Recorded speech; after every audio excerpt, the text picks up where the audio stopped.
In this video, we're just going to pick up where we left off. So the last pieces of information that we collected, we've got the field elevations and traffic pattern altitudes, and we picked a cruising altitude of 5,500 feet.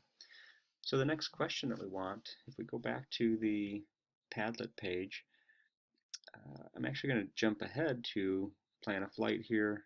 Letter D is determine your altitude for your flight. We did that. I said 5,500 feet. And then when do you need to start your descent to be at traffic pattern altitude 5 minutes before you arrive at your destination? And I'm just changing the order around a little bit here so we don't have to, we can move forward, answer a mathematical question without dealing with the weather, picking up all the weather information. So I'll scroll all the way down here, and there's a little blurb here about climb and descent. And there's a really nice website here that has some other information if you want to go and read about that.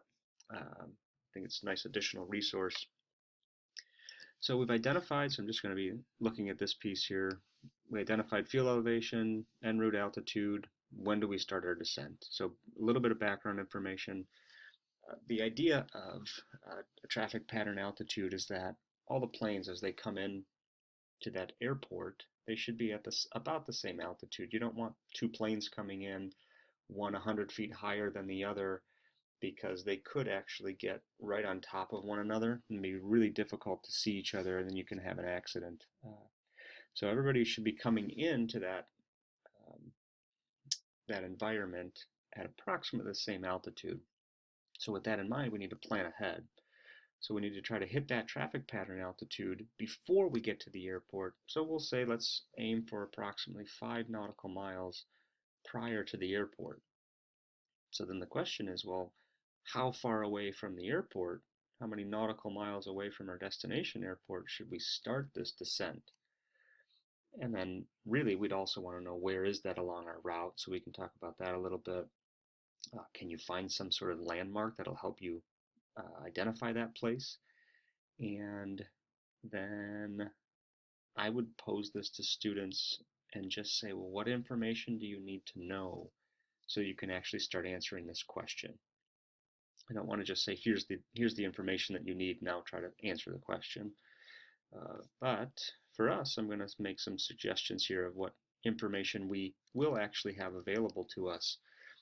I don't think there's any, when we're trying to plan descents, we don't usually use any information about the angle of our descent. Instead, we're going to use information about our ground speed, which we should have access to in the plane, or we should be able to calculate. And then we also have access to something that will give us a descent rate. So the ground speed, typical ground speeds, I would pay attention to three different ones: 90, 120, and 150 knots.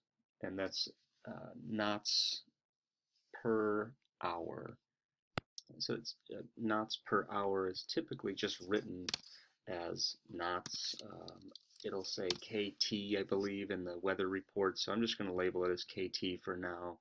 So the ground speeds that are typical ones to think about might be 90, 120, and 150 for a sort of normal general aviation plane.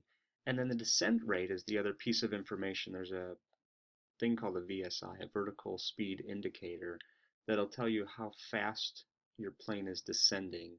And that information will be reported in feet per minute.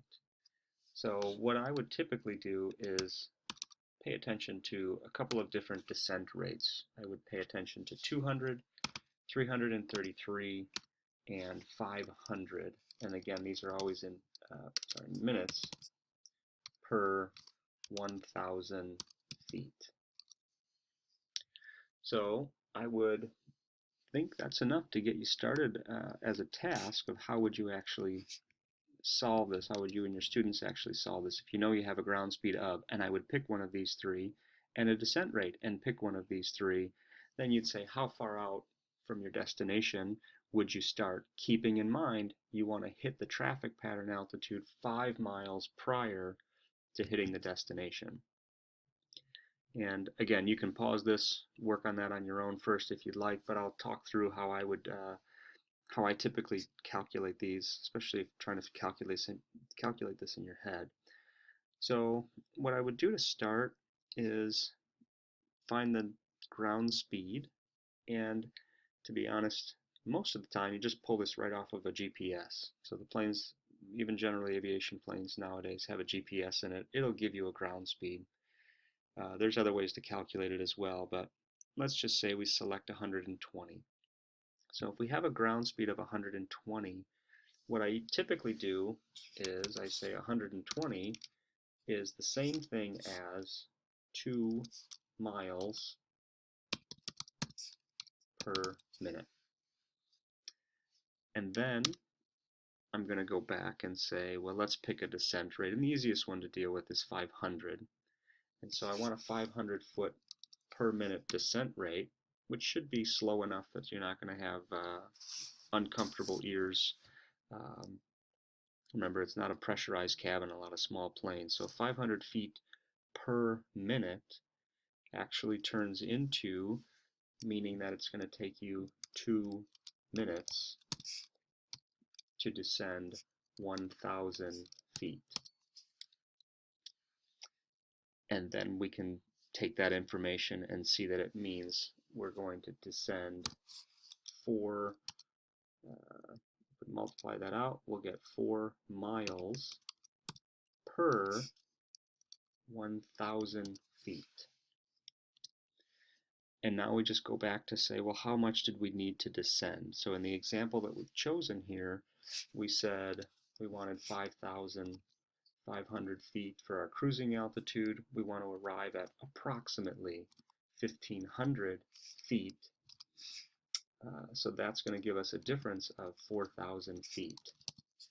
So every 1,000 feet takes 4 miles. So what we want is 16 nautical miles. I should be saying instead here, sorry. So 16 nautical miles out.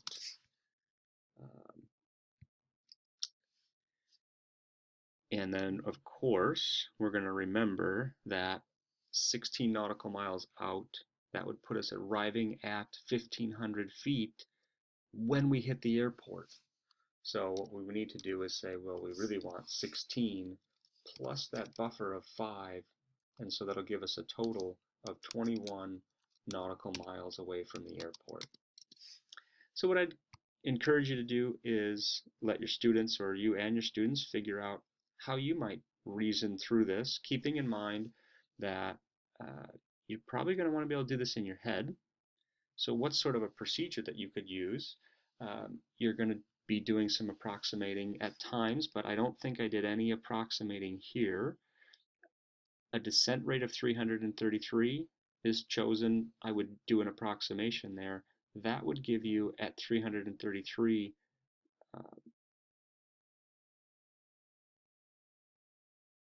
sorry, this label isn't right. This is feet per minute here. I'm not sure how I did that. Feet per minute.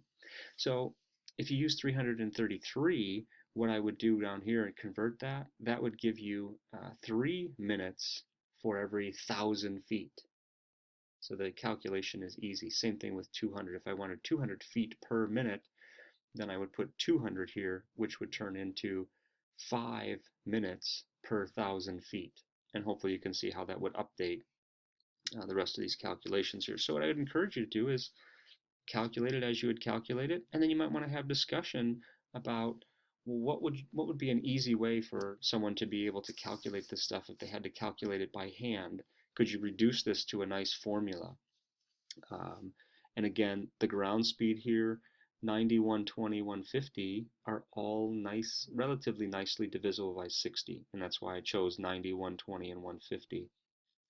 120 gives you 2 miles per minute, 90 gives you 1.5 miles per minute, 150 should give you 2.5 miles per minute. So all I would do is get these values here for miles per minute and minutes per 1,000 feet, find the product, and then multiply that by the difference. So that should be, that's how I would calculate it, and you can be done after that. But what I might also encourage you to do, if you're interested, we could go back to sky vector, and if you've already entered this data in, we'll put our plan in, it should still show up. So now the question is, as you're flying along, how do you know when you're 21 miles away? And there's a couple of things on this immensely messy map. If I zoom in a little bit here, I should be able to get a scale. So if you look on here, these little tick marks should be nautical miles. And there should be some larger tick marks. So here's a larger tick mark.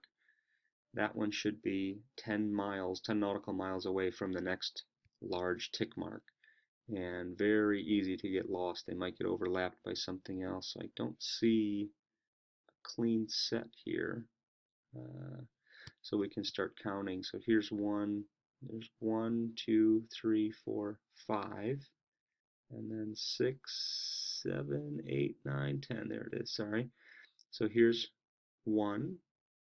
Here's the other large tick mark. So this is 10 nautical miles. If that's 10 nautical miles,